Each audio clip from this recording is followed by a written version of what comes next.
ওম নমো ভগবতে বাসুদেবায়। ভগবানের প্রথম দ্রষ্টা এই জড়জগতে জীবতত্ত্বের মধ্যে ব্রহ্মা। তিনি স্মরণ করছেন যে ভগবান শ্রীকৃষ্ণ তিনি যখন সৃষ্টি হয়েছিলেন, মহাপুরাণে 2য় স্কন্ধের ঘটনা, তিনি কিম কর্তব্য বিমূঢ় হয়ে গিয়েছিলেন যে তিনি কে এবং কোথা থেকে আসছেন। তাই গর্ভদায়ক সমুদ্রের বুদ্বুদ আকারে তিনি যে ওং ধ্বনি প্রাপ্ত হন, সেই ওংটাকে তিনি তার দিব্য 100 বছর দিব্য সহস্র তিনি তপস্যা করেন। তপস্যা করার পরে তিনি জানতে পারেন 100 দিব্য সহস্র বছর কঠোর তপস্যার পরে সৃষ্টিকর্তা ব্রহ্মা বুঝতে পারেন যে এই জড়জগতের একজন অধীশ্বর রয়েছেন, যিনি সবকিছুর মূল কারণ। তাই ব্রহ্মা যে স্তুতি করেছিলেন, সেই স্তুতির এতই এক মাহাত্ম্য যে তা সমস্ত জীবকেই সঠিক প্রমাণ দেয় যে সৃষ্টি আদিতে এবং অন্তে মধ্যে একজন পুরুষই বর্তমান, ও হলো ভগবান শ্রীকৃষ্ণ। ন অতঃ পরম ভাবত যদ ভাবত স্বরূপম আনন্দ মাত্রম অবিকল্প অবিদ্ধবসহা। বলছে, আমি সেই সৃষ্টির আদিকর্তা ভগবান শ্রীকৃষ্ণকে স্তুতি করি, যার মাধ্যমে আমি সঠিক নির্ণয় উপস্থিত হলাম যে তিনি নিরাকার নন, তিনি সাকার বিগ্রহত্ব পরম ব্রহ্ম স্বয়ং ভগবান শ্রীকৃষ্ণ। তিনি বলছেন, না অতঃ পরম পরমম। আমার ব্যক্তিগত কোনো ধারণা ছিল না যে পরম ব্রহ্ম বলে একজন কেউ রয়েছেন, যদ ভাবত স্বরূপম। কিন্তু আমি যখন তার স্বরূপ দর্শন করলাম, আনন্দ মাত্রম, সে বিগ্রহ কি ছিল? সচ্চিদানন্দময় বিগ্রহ। এবং সেই চিদানন্দময় বিগ্রহ দর্শন করে আমি দিব্য আনন্দে স্ফূর্তি লাভ করি। পশ্যমি বিশ্বম সৃজিমেকম বিশ্ব আত্মনাহা। আমি যখন পশ্যামি মানে দর্শন, আমি যখন তাকে দর্শন করি, বিশ্ব সৃজম একম, এই বিশ্ব সৃজের একজন আদি অন্ত বলে কেউ রয়েছেন, ও হলো বিশ্ব আত্মনাহা, সমস্ত বিশ্বের আত্মা তিনি, এবং আদি এবং অন্তরে উৎস। হৃদয়স্য অর্জুন তিষ্ঠতি, অর্থাৎ জীবাত্মারও আত্মা পরমাত্মা। তাই বিশ্ব আত্মা, এই ব্রহ্মাণ্ডে তিনি যে বিশেষ রূপে প্রবেশ করে যে সমস্ত জীবকে পরিচালনা করছেন, ও হলো তিনি ভূত ইন্দ্রিয় আত্মকম অনন্ত। ভূত ইন্দ্রিয়, ভূত এবং ইন্দ্র অর্থাৎ পঞ্চকর্মেন্দ্র, পঞ্চজ্ঞানেন্দ্রিয়, অষ্ট প্রকৃতি, শব্দ স্পর্শ রূপ রস গন্ধ ক্ষিতি অপ্তেজ মরুদ্বম, অর্থাৎ প্রকৃতি, অব্যক্ত এবং মাহাত্ম্য সমস্ত আদি মূল হলেন ভগবান শ্রীকৃষ্ণ। এবং এই মূলের যে একমাত্র অন্তে রয়েছেন তিনি, সে হলো অনাদি অনন্তম চ, অনাদি এবং অনন্তের একমাত্র অধীশ্বর হলো পরম ব্রহ্ম ভগবান শ্রীকৃষ্ণ। আমি সেই ভগবান শ্রীকৃষ্ণকে উপাশ্রিত অস্মি, আশ্রয় করি। অর্থাৎ আমি তার উপাশ্রয় শব্দের অর্থ প্রপত্তি, বা আমি সম্পূর্ণরূপে তার আশ্রয় থেকে এই সৃষ্টি কার্যে নিযুক্ত হই।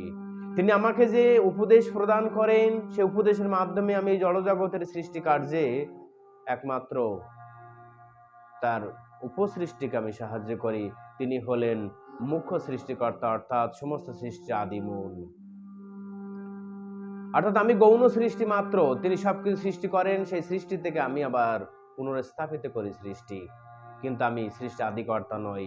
ও হলো সর্বকারণের কারণম পরম ব্রহ্ম ভগবান শ্রীকৃষ্ণ।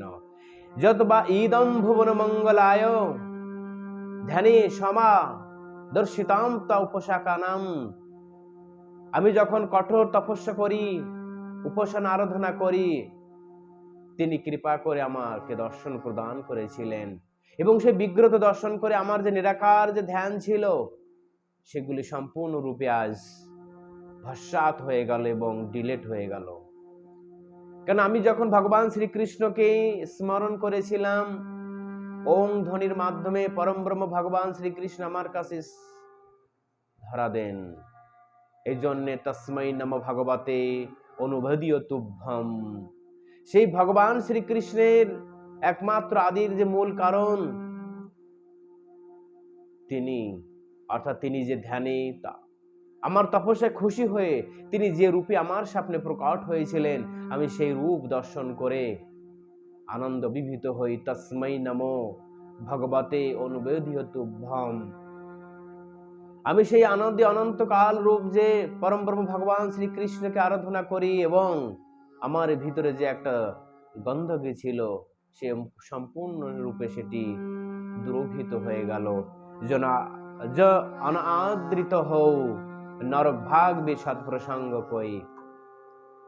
অর্থাৎ নরক ভাগ ব্যক্তিরা যারা ভগবান শ্রীকৃষ্ণকে নিরাকার রূপে উপাসনা করে, ভগবান শ্রীকৃষ্ণের সাকারত্ব কে তারা অনাদার করে, স্বীকার করে না, সেই সমস্ত পাখণ্ডীদের সম্পূর্ণ নরক গতি হয়, নরক ভাগ। তারা নরকের যাত্রী। কেননা যদি আমাদের রূপ থাকে, নিশ্চয় পরম ব্রহ্মের রূপ আছে। এই ভৌতিক রূপ আমরা সবকিছু দেখতে পাচ্ছি, নিরাকার রূপে কিছু দেখছি। একটা গাছ আমরা নিরাকার দেখি না, সাকারই দেখি। কেন জড় দৃষ্টিতে চিন্ময় কোনোদিন দর্শন হয় না, আর এই জড় দৃষ্টিতে ভগবান কোনোদিন দর্শন হয় না, চিন্ময় দৃষ্টিতে দর্শন করতে হয়। ব্রহ্মা যখন কঠোর তপস্যার ফলে যখন তার হৃদয় অন্তর দুই শুদ্ধ হন, তখন তিনি সাক্ষাৎ সচ্চিদানন্দময় বিগ্রহ, শুদ্ধ আত্মা বিগ্রহকে তিনি দর্শন করেন। কারণ যতদিন পর্যন্ত হৃদয়ের কোনো বিষয় বাসনা থাকে, ততদিন পর্যন্ত ভগবানকে সাক্ষাৎ দর্শন করা অসম্ভব। ব্রহ্মার ইন্দ্র মন বুদ্ধি অহংকার যখন শুদ্ধ হয়ে গেল, সমস্ত ইন্দ্র যখন ভগবত কেন্দ্রিক হয়ে গেল, হৃদয়ে যখন ভগবান শ্রীকৃষ্ণের স্মরণ করলেন, হৃদয় অভ্যন্তরে প্রথমে তার প্রকট হলো, পরে বাইরে ভগবান শ্রীকৃষ্ণ সাক্ষাৎ বিগ্রহ রূপ তাকে দর্শন দিলেন। বেদ পুরাণ উপনিষদ কোথাও ভগবানকে নিরাকার বলা হয়নি, আর যদিও আংশিক ভাবে কোথাও বলা হয়েছে জীবকে উদাহরণ দেওয়ার মাধ্যমে শিক্ষা দেওয়া। স্মরণ এটাই ছিল ভগবানের। তা সৃষ্টিকর্তা ব্রহ্মা, যিনি আদিমূল, এই ব্রহ্মা জীব জগতের প্রথম, তিনি ছাড়া আর তার থেকেই তো সমস্ত মানব জাতি সৃষ্টি। দেব গন্ধর্ব ঋষি সব ব্রহ্মার থেকেই সৃষ্টি হয়েছে।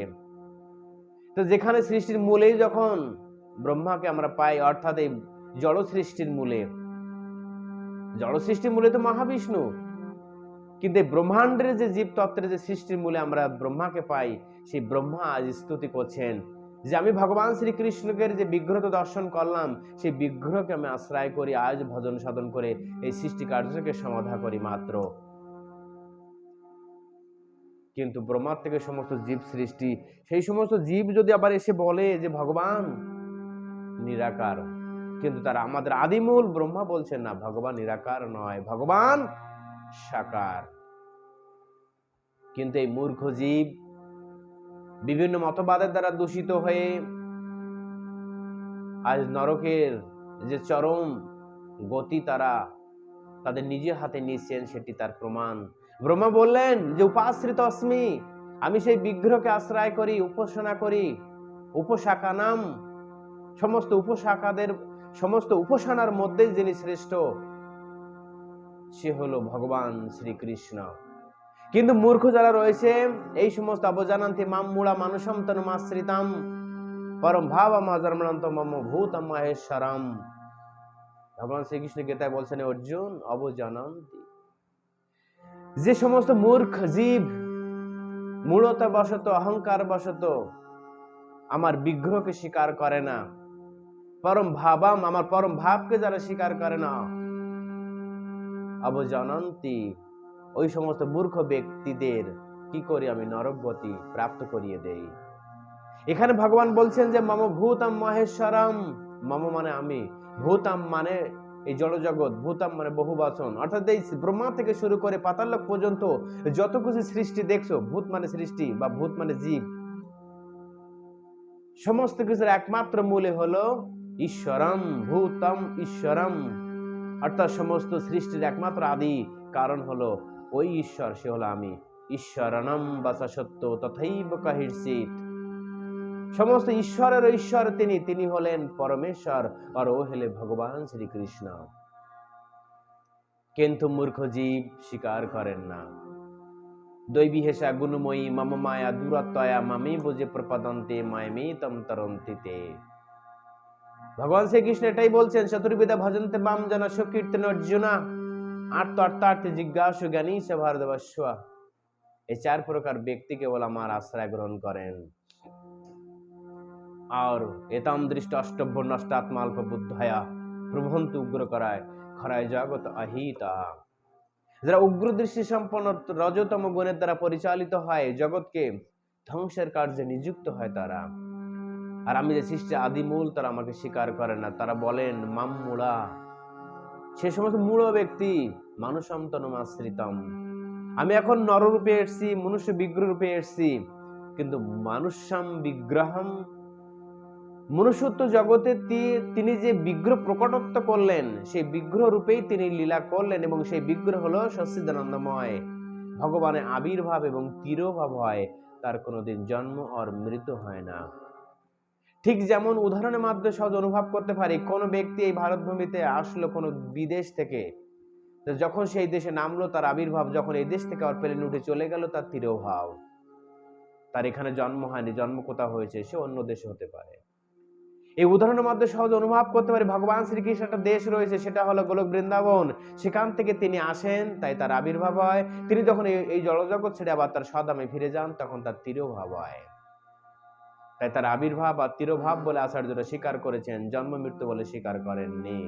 তা তিনি যে এখানে আবির্ভাব, বাল্যরূপে আবির্ভাব হলেন,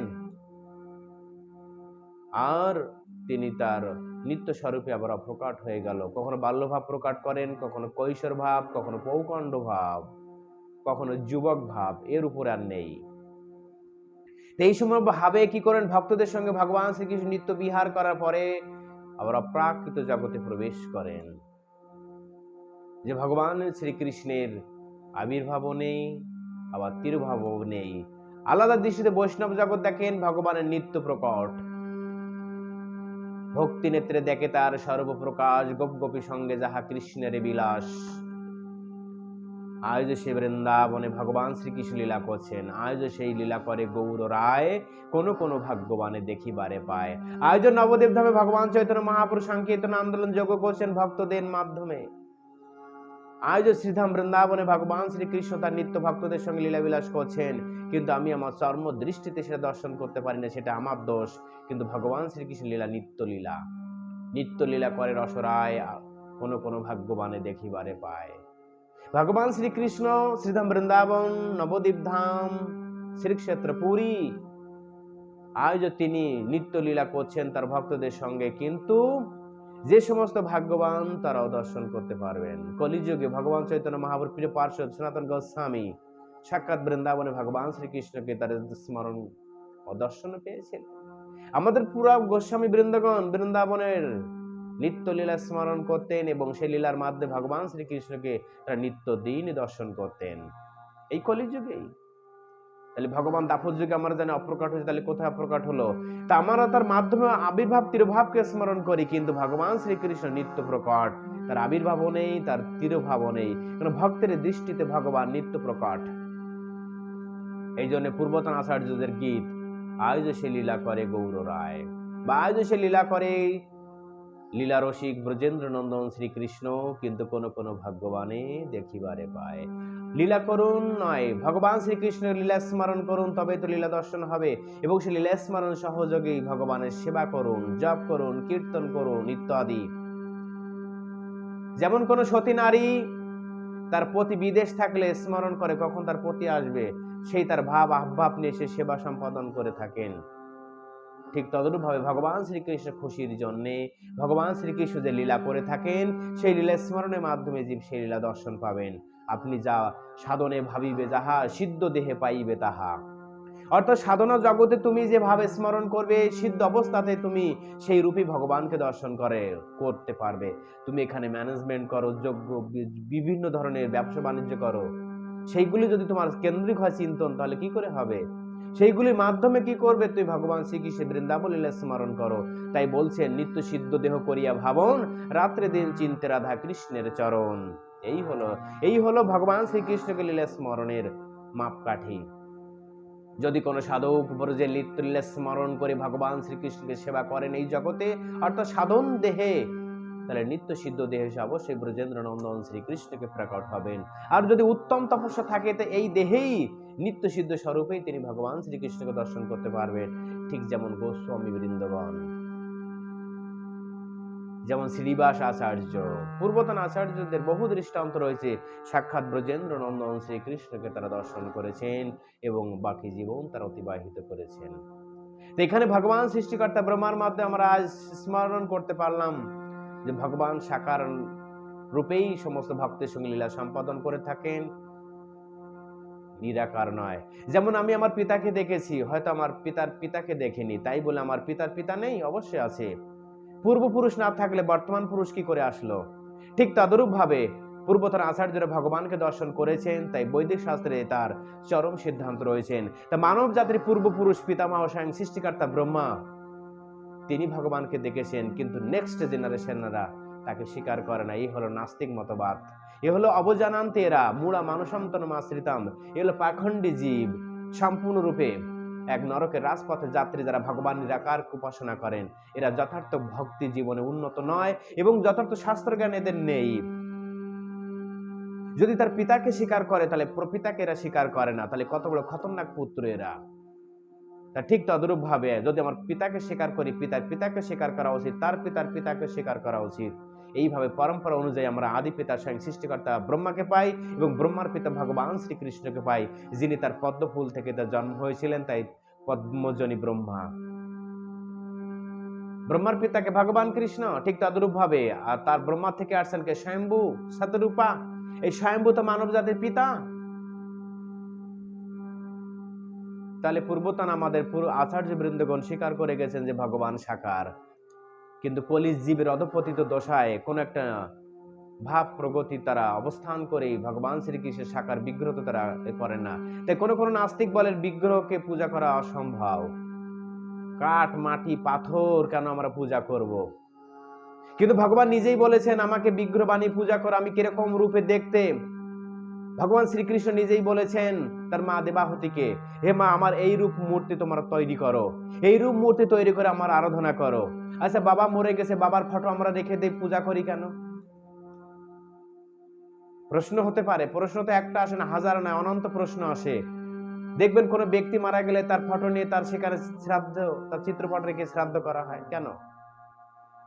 তা ঠিক ভগবান বলেছে আমার তো জন্ম মৃত্যু কিছু নেই, তোমরা আমাকে সাক্ষাৎ দর্শন করতে পারবে না তপস্যা না করলে, কিন্তু আমি তোমাদের একটা প্রত্যেকদিন দর্শনের একটা জিনিস আমি তোমাদের দিয়ে যাচ্ছি। তাই তার মা দেবাহুতিকে অর্থাৎ কপিল দেব স্বয়ং দিয়েছিলেন, মা আমাকে এই বিগ্রহ রূপে তৈরি করো, আমি দেখতে এরকম, আমার হাব ভাব বিলাস, আমার গায়ের রং। সেইভাবে আমাদের পূর্বতন আচার্যদের এই লীলা স্মরণের মাধ্যমে আমরা ভগবান সেইভাবে মূর্তি স্থাপনা করে ভগবানকে আরাধনা করি। আর আস্তে আস্তে ওই মূর্তি আরাধনা করতে করতে মূর্তির প্রতি ধ্যানে এতই আমাদের আকৃষ্ট হয়ে যে ভগবান শ্রীকৃষ্ণ পরে তিনি আমাদের স্বপ্নে প্রকট হন। তাই বিগ্রহ নহ তুমি সাক্ষাৎ ব্রজেন্দ্র নন্দন। ভগবান শ্রী চৈতন্য মহাপ্রভু বলছেন তুমি বিগ্রহ নও, তুমি সাক্ষাৎ ব্রজেন্দ্র নন্দন। ভাগবতের বহু জায়গায় ব্যাসদেব লিখেছেন যে ভগবান শ্রীকৃষ্ণ কেমন দেখতে ছিলেন। বহলা পরম নটবর বপু কর্ণিকর্ণকারম বিভ্রত বাসম কনক কপিশম বৈজন্তী চ মালাম রন্ধন বেদু বেনুর অধর সুদান পুরায় গোপ বৃন্দই বৃন্দাবনম সপদরমনাম প্রাবিশত গীত কীর্তি। এই হলো ভগবান শ্রীকৃষ্ণ বৃন্দাবনের সমস্ত লীলার বর্ণনা দিয়ে গেলেন স্বয়ং সুখদেব গোস্বামী, যার পিতৃদেব ছিল স্বয়ং ব্যাসদেব, ব্যাসদেবের গুরুদেব ছিল স্বয়ং দেবর্ষি নারদ এবং নারদ এই শিক্ষা প্রাপ্ত হয়েছিলেন সৃষ্টিকর্তা ব্রহ্মার থেকে। তাহলে ভগবান নিরাকার কোথায়? আমরা সেই ভগবান শ্রীকৃষ্ণের বাল্যরূপকে স্মরণ করি, সেই বাল্যরূপকে চিত্রপট আঁকাই, যেখানে স্বয়ং সৃষ্টিকর্তা ব্রহ্মা নারদকে দিয়েছিলেন, নারদ ব্যাসদেবকে দিয়েছিলেন এবং ব্যাসদেব তার পুত্র সুখদেবকে দিয়েছিলেন। তাই সুখদেব মহারাজ পরীক্ষিতকে সেই রূপের বর্ণনা করেছিলেন স্বয়ং পরীক্ষিতের স্বপ্নে, ৮৮,০০০ ঋষির স্বপ্নে। তাহলে সহজে প্রমাণ হয় ভগবান নিরাকার কোথায়? ভগবান তো সাকার। আর এই সমস্ত ভাগবত শ্লোক অনুযায়ী আমরা ভগবান শ্রীকৃষ্ণকে মূর্তি স্থাপনা করে আরাধনায় নিযুক্ত হই, আর এটাই হলো আমাদের চরম মুখ্য বস্তু। কিন্তু নিরাকারবাদীরা সেটাই, তারা নিরাকার উপাসনা করেন। এই সমস্ত মূর্খের নরক গতি ছাড়া দ্বিতীয় কোনো রাস্তা নেই। যদি তার আমাদের যদি রূপ থাকে তা ভগবানের রূপ আছে, কিন্তু আমাদের রূপ নিত্য নয়, অনিত্য। দেহটির অনিত্য, কিন্তু আত্মা তো নিত্য। আত্মা নিত্য, শাশ্বত, পুরাতন। সে আত্মারও নিত্য রূপ আছে। আরে আত্মার পরমাত্মা, তার কেন নিত্য রূপ থাকবে না? সবই রূপের একমাত্র অধীশ্বর হলেন ভগবান শ্রীকৃষ্ণ, এবং তিনি আদি, অনন্ত এবং মধ্য। আমি মেন কয়েকটি শ্লোকের মাধ্যমে উদাহরণ দিলাম, কিন্তু বৈদিক শাস্ত্রের সমস্ত জায়গায় ভগবান শ্রীকৃষ্ণকে শাখা রূপে বড় বড় মুনি ঋষিরা যোগ্য প্রকট করে তাকে সাক্ষাৎ দর্শন করিয়েছেন। বৃন্দাবনে সবাই ভগবানকে দর্শন করেছেন। চৈতন্য মহাপ্রভু লীলায় সবাই ভগবানকে দর্শন করেছেন, কেউ নিরাকার বলে আরাধনা করেননি। আর তার পূর্বতন আমাদের যে মদন মোহন, গোবিন্দ দেব, বাঙ্কে বিহারী, গোকুল আনন্দ, রাধা দামোদর, রাধা মদন মোহন, রাধা মদন গোপাল, রাধা গোপীনাথ, রাধা গোবিন্দ দেব সাক্ষাৎ আজ ওই বৃন্দাবনে বা ভারতভূমিতে বিভিন্ন প্রদেশে তারা সাক্ষাৎ রূপে আজ বর্তমান রয়েছেন এবং সেবা পাচ্ছেন। ক্ষীরচরা গোপীনাথ সাক্ষাৎ পুরীতে, জগন্নাথপুরী, তিরুপতি বালাজি, পদ্মনাভ ভগবান, উড়ুপির গোপাল, ভারতভূমির বিভিন্ন প্রদেশে ভগবান সাক্ষাৎ প্রকট রূপে। যে এই সমস্ত আমি যে বিগ্রহগুলির নাম নিলাম, এনারা কারোর দ্বারা প্রকট, এনারা কারোর দ্বারা তৈরি নন, সাক্ষাৎ ভক্তের দ্বারা প্রকট হয়েছেন। শ্যাম পদ্মনাথ ভগবান। যান দক্ষিণ ভারতে, উত্তর ভারত, পূর্ব ভারত, পশ্চিম ভারত, সমস্ত ভারত পর্যটক এবং পরিক্রমা করুন, দেখবেন সাক্ষাৎ ভগবান সেখানে বিগ্রহ স্বয়ং রূপে প্রকট হয়ে ভক্তের কিভাবে বাসনা পূরণ করছেন। কিন্তু মূর্খ জীব এই সমস্ত সাক্ষাৎ প্রকট বিগ্রহকে তারা স্বীকার করে না, বলে কিনা পাথর। জগন্নাথপুরীতে এইভাবে স্বীকার করেননি অনেক ধরনের ব্যক্তিরা, তারা সাক্ষাৎ ফলও পেয়ে গিয়েছিলেন। এই ভারতভূমির প্রথম আমরা দেখতে পাই জগন্নাথপুরীতে ইন্দিরা গান্ধী স্বয়ং গিয়েছিলেন জগন্নাথপুরী দর্শনে, কিন্তু তিনি ঢুকতে পারেননি। আর কিছু কিছু নাস্তিক যারা ভগবানকে স্বীকার করেন না, জগন্নাথ তাদেরকে সাক্ষাৎ পাণ্ডাদের মাধ্যমে মন্দিরে প্রবেশ করা নিষেধ করে দিয়েছেন। কই, তারা তো এই দেশের রাজা হওয়ার পরেও কেন জগন্নাথপুরীতে ঢুকতে পারেননি? কালো পাহাড়, তিনি সারা পৃথিবীতে অনেক মন্দির নষ্ট করেছিলেন, কিন্তু যখন তিনি জগন্নাথপুরীতে যান জগন্নাথ ভগবানকে মন্দির ভাঙতে, তখন জগন্নাথ মন্দিরে ঢোকার আগে তিনি পাথর চাপা পড়ে মারা যান। তাই যারা ভগবানকে স্বীকার করেন এই সময় দিব্য মন্দিরে যাক আর বলুক ভগবান নেই, দেখুন তাদের কেমন পানিশমেন্ট হয়। সহজে তারা অনুভব করতে পারেন ভগবান আছে কি নেই এই জগতে। কোন কোন দেশে ব্যাঙের কূপের মতন, যেমন ব্যাঙ একটা কূপের ভিতরে থেকে ঘেউ ঘেউ আওয়াজ করে, ডকডক আওয়াজ করে, কিন্তু তদরূপ ভাবে তিনি জানেন না যে সাগর বলে একটি কোনো বিশাল সরোবর রয়েছে। তা ঠিক যে সমস্ত ব্যক্তি কূপের জ্ঞান নিয়ে থাকে, নিরাকার জ্ঞান নিয়ে থাকে, এগুলি কূপের ব্যাঙ বলা হয়। আর এই ব্যাঙের ধারণা নেই যে সাগর বলে কোনো একটি বিশাল কূপ রয়েছে, যেখানে সাঁতার আদি অন্তকাল ধরে সমাপ্ত হবে না। ঠিক তদরূপভাবে ভগবান শ্রীকৃষ্ণের যে সাকার বিগ্রহ যারা স্বীকার করেছেন, তারাই একমাত্র পরম উপাসক এবং সম্পূর্ণরূপে চরম ভাবে ভগবান শ্রীকৃষ্ণের ধাম প্রাপ্ত হবেন। আর যারা নিরাকার উপাসক, এদের অনন্ত ক্লেশ হবে, লাস্টে নরক গতি প্রাপ্ত হবে। আমার বিশেষ স্মরণ আজ এটাই ছিল সৃষ্টিকর্তা ব্রহ্মার মাধ্যমে, যে তিনি যখন স্বীকার করেছেন আমাদের পূর্বজ, আমরা অবশ্যই স্বীকার করি যে ভগবান সাকার রূপে আছেন। বন্ধুগণ, আমার যারা এই ক্লাসটি শুনছেন তারা অবশ্যই শেয়ার করে সমস্ত জীবদেরকে জানিয়ে দিবেন যে ভগবান নিরাকার নয়, ভগবান সাকার। আমি আমার সংক্ষিপ্ত প্রবচন এখানে রাখছি। আর যারা বিস্তারিত জানতে চান তারা অবশ্যই এই বৈদিক গ্রন্থ অধ্যয়ন করবেন, বেদ, পুরাণ, উপনিষদ আদি। দেখেন প্রত্যেকটা জায়গায় ভগবান শ্রীকৃষ্ণকে সাকার রূপে আরাধনা করা হয়েছে। জয় শ্রীলা গুরু মহারাজ। হরি ওম তৎসৎ।